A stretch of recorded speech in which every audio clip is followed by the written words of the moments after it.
Good afternoon. Thank you from wherever you're joining us from. This is TV47 News now, live from Kenya, that is here in our broadcasting center in Nairobi. We have a lot lined up for you just to place you ahead of the curve matters news. But first, the highlights.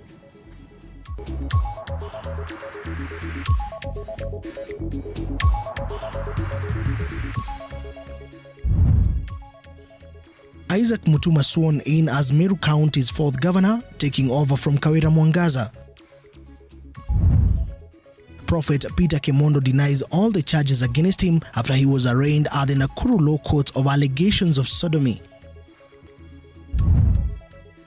King Willem Alexander and Queen Maxima Zorregaita of the Netherlands will land at JKIA this evening. Once again, good afternoon and welcome to the broadcast. My name is Moige William.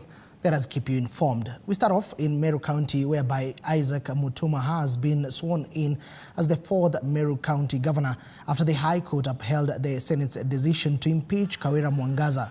Mutuma's swearing-in ceremony, which was attended by, among other, former Governor Kiraito Murungi and Water Cabinet Secretary Eric Muga, was held at Mwendanto grounds earlier today. Mutuma has been serving as the deputy governor since 2022, and he now assumes office as the fourth governor of Meru County.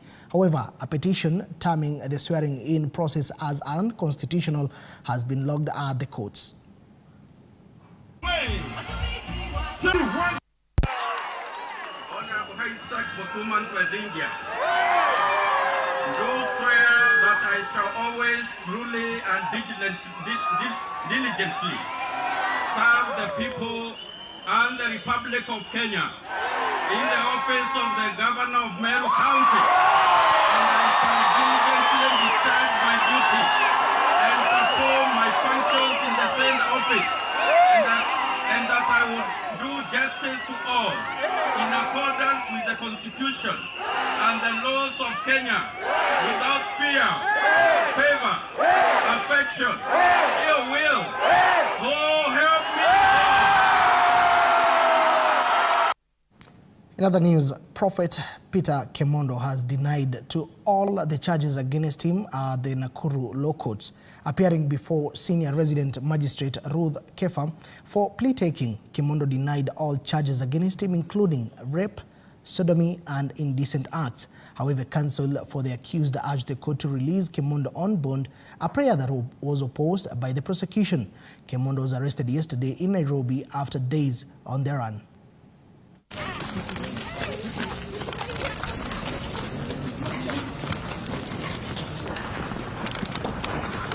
Utasimama? Peter Kemondo Baragu mshtakiwa na ubakaji. Maelezo yafuatayo: tarehe 27 mwezi wa 5 mwaka 2022, mwendo wa saa 3 jioni katika eneo la White House iliyoko Nakuru Sub County na Nakuru County, kwa kusudi na kinyume cha sheria ulisababisha uume wako kuingia kwa makalio ya James Kiaria Mungai bila idhini yake. Haya maelezo ni kweli au si kweli? Kweli au si kweli? Tuongea kwa sauti. Sorry for coming in late. Kindly place me on the record for the this person. My name is Asam. 22 mwendo wa saa 3 jioni katika eneo la White House iliyoko Nakuru Sub County. All right, more details on that particular story in our subsequent bulletins and also in our social media platforms. Elsewhere, Agriculture and Livestock Development Cabinet Secretary Mutahi Kagwe will receive Dutch royalty. King Willem Alexander and Queen Maxima Zorregaita of the that is at the Jomo Kenyatta International Airport at 8:30 p.m. tonight for a 4-day tour in the country. Netherlands is the leading destination of horticultural exports, buying almost a third of the crops, closely followed by the United Kingdom, France, and the United Arab Emirates.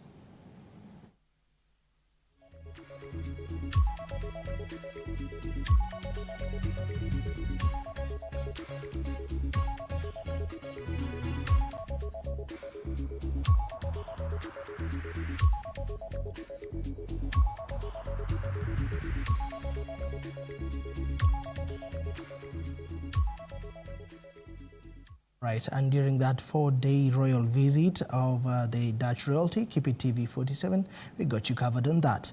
President William Ruto has feted African Development Bank President, that is Dr. Akinwumi Adesina, as a Chief of the Order of the Golden Heart, that is CGH, for his role in pioneering sustainable economic growth in the region. President Ruto further commended the AFDB President for his role in promoting the African Continental Free Trade Area Agreement through the building of essential infrastructure projects. Congratulations.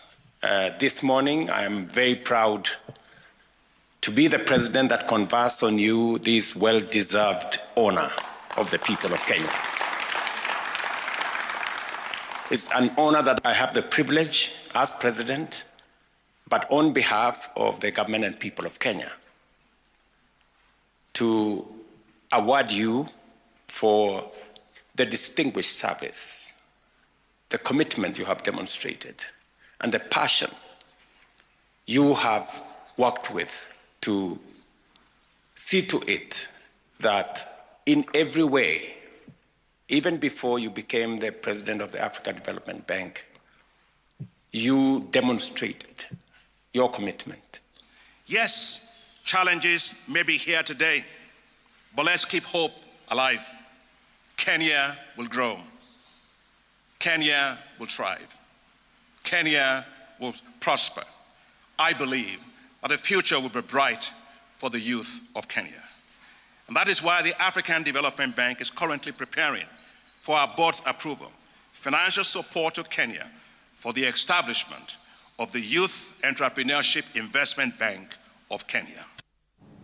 Police have launched investigations into the death of a recently transferred police officer found dead at his premises within the Sosiot police station in Belgut, Kericho County.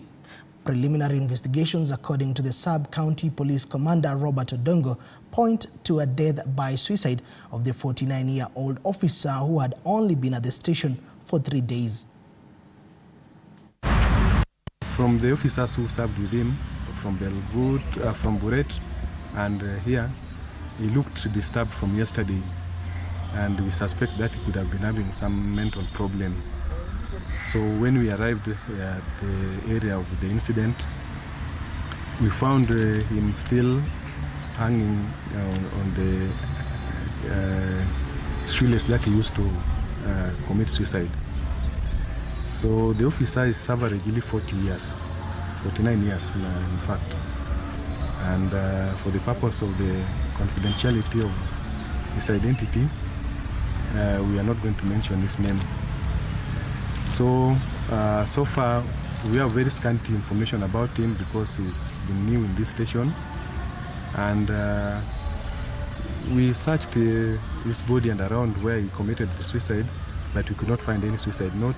But we only had we had a kitchen knife and a simi, which he was holding from last night. But also we have information from the officers that he interacted with that he looked disturbed from yesterday. The Huawei DigiTrack initiative has today celebrated the graduation of 290 trainees who went through the free intensive training program. That is, the initiative aims at bridging the digital divide by bridging digital education to underserved communities. The ceremony, which was held at Oriwa Boys in Homa Bay County, marked the successful training of individuals in essential computer literacy. Speaking at the event, Interior Principal Secretary Dr. Raymond Omolo has reaffirmed the government's commitment in expanding digital inclusion and fostering innovation. Many of you will know Huawei from the phones, but our biggest business, of course, is in internet infrastructure. Every time you're using M-Pesa, every time you're connecting to the internet, you're using some of our infrastructure somewhere behind the scenes. But we're delighted to be able to support with skills training programs. We now work with over 60 universities across the country, as well as many TVETs as part of the Ajira and Jatume program. But for us, we know the most important people we have to reach are not those in university. It's people who are not in university and before you get to university. So that's why we have this truck. We really thank our partners like National Youth Council, Kenya National Innovation Agency, the Ministry of ICT, the Ministry of Innovation and others, and Safaricom who are working with us on this. A beneficiary to digital skills training. I would like to pass my heartfelt thanks to giving me this opportunity to present my fellow graduates. It's a great honor to stand before you today as we celebrate the successful. Now, with few days remaining for civil society reference group, the government has been urged to involve all groups from local levels in the implementation of the laws in controlling the operation of the relevant civil societies groups and non-governmental organizations. This comes after allegations that the government has been implementing its strategies to achieve some proposals in the law on the control of some organizations without involving the parties concerned, a situation that some stakeholders said may have an impact on some agreement between them and civil rights organizations in the country. Learn from the past. So last year, in May, the government commenced the PBO Act. But we are very sad as SRG because since the government commenced the Act, the government has been neglecting the sector. They have been holding meetings and they have been going against the provisions of the 3rd and 5th schedule, which talks about consultation of the groups in the grassroots. And of course, we also have the process of Section 69 of the Act talking about development of regulations. And regulations are the ones that are going to operationalize the Act. For example, how much are people paying for registration of a PBO? You cannot tell people to pay 60,000 shillings to register an organization in Kenya, yet they are being given certificates. So we're asking the government to ensure that in the process of developing regulations, then people are involved in the grassroots. Here in Trans Nzoia, the groups here must have their inputs on the PBO Act and the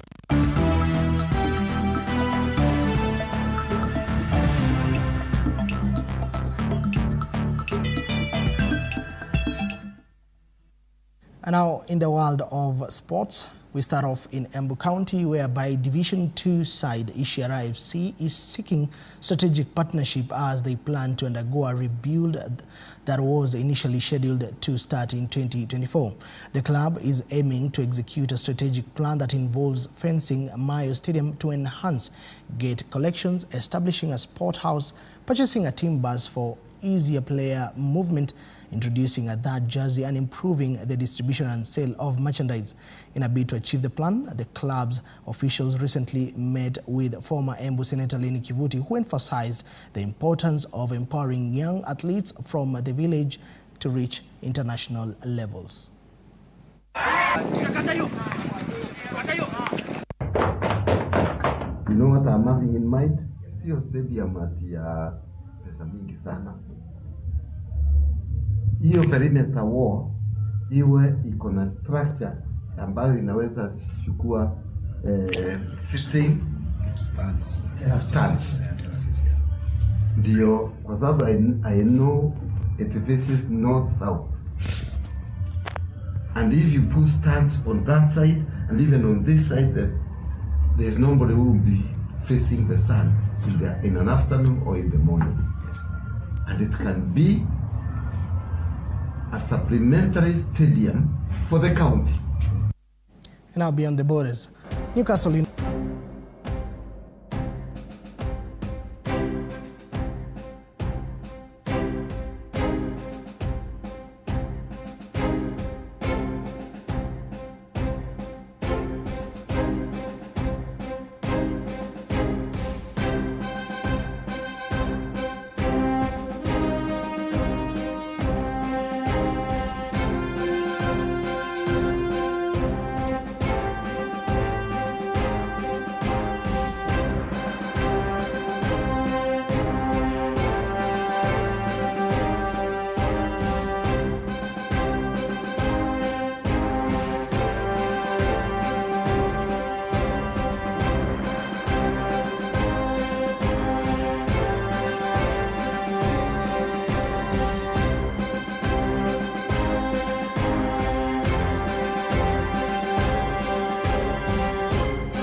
right, and with glory for Newcastle, that's it here on TV47 News Now. You're now up to date with the latest in the world of news. Much appreciative for your invaluable company and to each and everyone who made this broadcast a success. My name is Moige William.